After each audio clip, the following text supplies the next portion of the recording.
ഇന്ന് തന്നെ ഡൗൺലോഡ് ചെയ്യൂ. കാണൂ നിങ്ങളുടെ ഫേവറേറ്റ് ഷോസ്. പ്രിയങ്ക ഭക്ഷണം കഴിക്കുന്നില്ല എന്ന് പറഞ്ഞാണല്ലോ പ്രിയങ്ക ഇവിടെ നിർത്തിയത്. ഇപ്പോ കാര്യങ്ങളൊക്കെ ഓക്കെ ആയ നിലയ്ക്ക് പ്രിയങ്ക ഇവിടുന്ന് കൊണ്ടുപോണ്ടേ തിരുമേനി?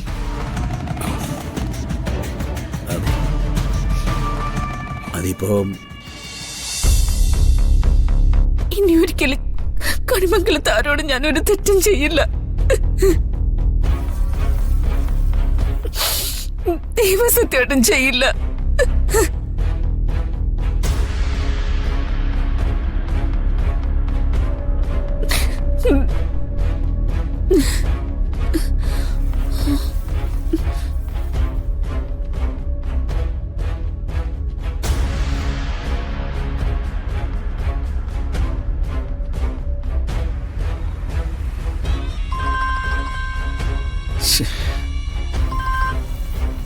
ഹലോ ബെഞ്ചമിൻ, എന്തായി തന്റെ പദ്ധതികൾ? ഹോട്ടലിലെ സ്വിമ്മിംഗ് പൂളിൽ യുവതി മരിച്ചു കിടക്കുന്നു എന്ന വാർത്ത വരാറായോ? ഐ എം സോറി സർ, ആശ്രമം പരാജയപ്പെട്ടു. എങ്ങനെ? നിങ്ങൾ സാധാരണ പറയുന്ന പോലെ ആയുസിന് അല്പം ബലമുള്ളവളാണെന്ന് തോന്നുന്നു. എല്ലാം ഓക്കെ ആയിരുന്നു, പക്ഷേ ഒരു നിമിഷത്തിന്റെ ഒരു മാറ്റം. പരാജയപ്പെട്ടതിന്റെ കാരണങ്ങൾ പറയാൻ എളുപ്പമാ. തനിക്കത് എന്നോട് പറഞ്ഞാ മതി. പക്ഷേ പണം തന്ന് തന്നെ കൊണ്ടുവന്നവരോട് ഞാൻ എന്ത് പറയും? ഇതൊക്കെ സ്വാഭാവികമായിട്ടുള്ള കാര്യമല്ലേ സർ?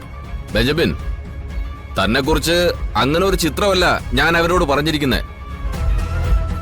ഒരിക്കലും ലക്ഷ്യം പിഴയ്ക്കാത്ത ഒരുത്തനെന്ന് പറഞ്ഞ് തന്നെ കൊണ്ടുവന്നിട്ട് ഒരിക്കലും ലക്ഷ്യത്തിലെത്താത്തവൻ എന്നാണ് ഇപ്പൊ അവരോട് എനിക്ക് നിരത്തേണ്ടി വരുന്നത്. Cool cool mister C I. ഒരു ശ്രമം പരാജയപ്പെട്ടു എന്നതിന്റെ അർത്ഥം ഞാനെല്ലാം മതിയാക്കിയെന്നല്ലോ. Give me 1 more hour. കൃത്യം 1 മണിക്കൂർ കഴിയുമ്പോ രാധികയുടെ മരണ വാർത്ത നിങ്ങൾക്ക് ഞാൻ കേൾപ്പിച്ചുതരാം. തൽക്കാലം തന്റെ ശ്രമം പരാജയപ്പെട്ടത് അവരെ അറിയിക്കാതിരിക്കാൻ ഞാൻ നോക്കാം. ഇപ്പോ താൻ ഉദ്ദേശിക്കുന്ന ഐഡിയ എന്താ? അത് ഞാൻ നിശ്ചയിക്കുന്നില്ല. അതിനൊരു ഡിസ്കഷൻ വേണമെന്ന് എനിക്ക് തോന്നുന്നില്ല. മിസ്റ്റർ ബെഞ്ചമിൻ, കാര്യങ്ങളുടെ seriousness തനിക്കറിയാലോ.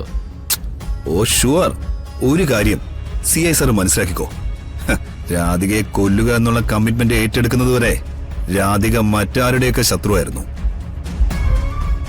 But whenever the contract happen, അവളെ എന്റെ മാത്രം ശത്രുവാ. എനിക്ക് കൊല്ലാനുള്ളവള് മാത്രമാണ്. സോ പരാജയപ്പെടുന്ന ശ്രമങ്ങൾ എന്റെ മാത്രം തോൽവിയാ. ഞാനത് മറികടന്നിരിക്കും. 1 മണിക്കൂറിനുള്ളിൽ ഞാൻ സാറിനെ അങ്ങോട്ട് വിളിച്ചിരിക്കും. And get ready for that. Okay, ഞാൻ വെയിറ്റ് ചെയ്യാം.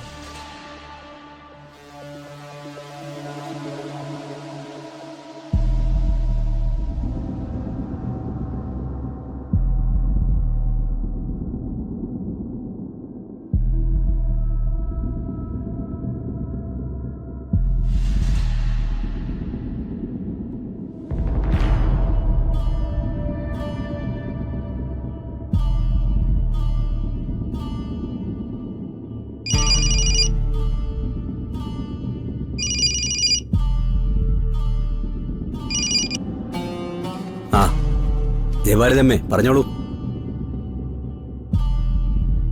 ഇവിടുത്തെ കാര്യങ്ങളൊക്കെ തിരുമേനി അറിഞ്ഞിട്ടുണ്ടല്ലോ അല്ലേ? ഞാനും യശോദയെ അതിനെപ്പറ്റി സംസാരിക്കുകയും ചെയ്തു. എന്താ ചെയ്യാ, വിധിയെ തടുക്കാൻ നമുക്ക് പറ്റില്ലല്ലോ. രാധികയും വരുണിനെ ഒന്നും അറിയിച്ചിട്ടില്ല. പത്മിനി ഹോസ്പിറ്റലിൽ തന്നെയാ. പ്രിയങ്ക ഇപ്പൊ ഭക്ഷണം കഴിക്കുന്നതിനൊന്നും വാശി പിടിക്കുന്നേയില്ല. എടുത്തു വെച്ചു കൊടുക്കുന്നത് അവള് സ്വയം തന്നെ കഴിക്കുന്നുണ്ട്. അത് നന്നായി. രാധികയില്ലാത്തതുകൊണ്ട് പ്രിയങ്ക ഭക്ഷണം കഴിക്കുന്നില്ല എന്ന് പറഞ്ഞാണല്ലോ പ്രിയങ്ക ഇവിടെ നിർത്തിയത്. ഇപ്പോ കാര്യങ്ങളൊക്കെ ഓക്കെ ആയ നിലയ്ക്ക് പ്രിയങ്ക ഇവിടുന്ന് കൊണ്ടുപോണ്ടേ തിരുമേനി?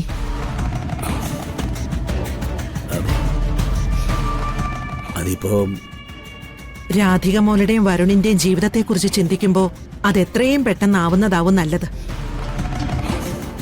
പ്രിയങ്കയുടെ അസുഖമൊക്കെ പതുക്കെ പതുക്കെ മാറും. അധികം വൈകാതെ അവള് പഴയ നിലയിലാവുകയും ചെയ്യും. അങ്ങനെ ഒരവസ്ഥയില് അവള് കണിമംഗലത്താണെങ്കി അതിനെക്കുറിച്ച് തിരുമേനിക്ക് ചിന്തിക്കാവുന്നതല്ലേ ഉള്ളൂ. മനസ്സിലായി. തിരുമേനി യശോദയും കൂടി ഒന്ന് വരൂ. രാധികയും വരുണും തിരിച്ചു വരുന്നതിന് മുമ്പ് പ്രിയങ്കയെ കൊണ്ടുപോവുകയാണെങ്കിൽ അത്രയും ഒരു പ്രശ്നമില്ലാത്തത് നടക്കും. ഞങ്ങള് വരാം. ഞാനൊരു കണ്ണിച്ചോരയില്ലാത്ത വർത്താനം പറയുകയാണെന്ന് തിരുമേനിക്ക് തോന്നണ്ട. രാധികയും വരുണും ഒന്നിച്ച് ജീവിക്കട്ടെ എന്ന് തീരുമാനിച്ചത് നമ്മൾ എല്ലാവരും കൂടിയാ. അവരുടെ ജീവിതം ഇപ്പൊ സന്തോഷത്തിൽ മുന്നോട്ട് പോവുകയാണ്. അതിനിടയിൽ വെറുതെ എനിക്ക് മനസ്സിലായി. നമ്മൾ ഈ കാര്യത്തിൽ പരസ്പരം കുറ്റപ്പെടുത്തൊന്നും വേണ്ട. പ്രിയങ്ക എന്നായാലും അവിടുന്ന് പോരേണ്ടത് തന്നെയാണ്. ഇത്തരം ഒരു സാഹചര്യമാണ് അതിന് നല്ലത്. ഞങ്ങൾ വരാം. ആ എന്നാ ആയിക്കോട്ടെ.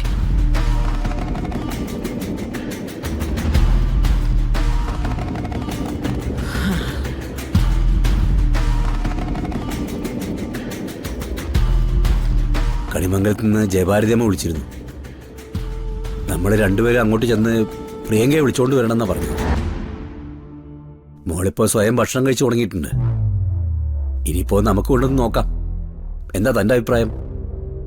പ്രിയങ്ക സുഖമില്ലാത്ത കുട്ടിയാണിപ്പോ. പക്ഷെ പ്രിയങ്ക കണിമംഗലത്ത് കഴിയുന്ന ഓരോ നിമിഷവും നമ്മൾ ഉള്ളുരുകിയല്ലേ ദേവേട്ട കഴിയുന്നത്. രാധിക മോളുടെ ജീവിതത്തിന് ഒരു കുഴപ്പവും ഇല്ലാതിരിക്കാൻ അത് തന്നെയാ നല്ലത്. തൽക്കാലം അമ്മ ഇതറിയണ്ട. ഉം. അറിഞ്ഞാ സമ്മതിക്കില്ല. പറയുന്നില്ല. അറിഞ്ഞു വന്നാ അമ്മ ആകെ ബഹളം ഉണ്ടാക്കും.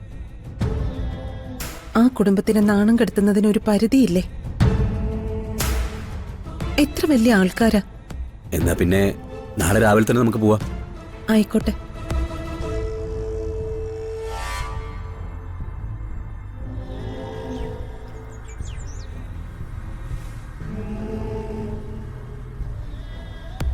Good morning sir. ആ എന്താ വിളിച്ചത്? ആ അതെ, കഴിഞ്ഞ ദിവസം പാട്ടുപാടിയ രാധിക മേഡം ഇല്ലേ, അവർക്ക് നമ്മുടെ ഹോട്ടലിന്റെ ഗിഫ്റ്റ് ആയിട്ട് ഒരു ബൊക്കെ സെറ്റ് ചെയ്യണം. Okay sir. ബൊക്കെ സെറ്റ് ചെയ്ത് കഴിഞ്ഞിട്ട് നമ്മുടെ ഉപഹാരമാണെന്ന് പറഞ്ഞ് റീത്ത് തന്നെ കൊടുത്താൽ മതി. ചെയ്യാം സാർ.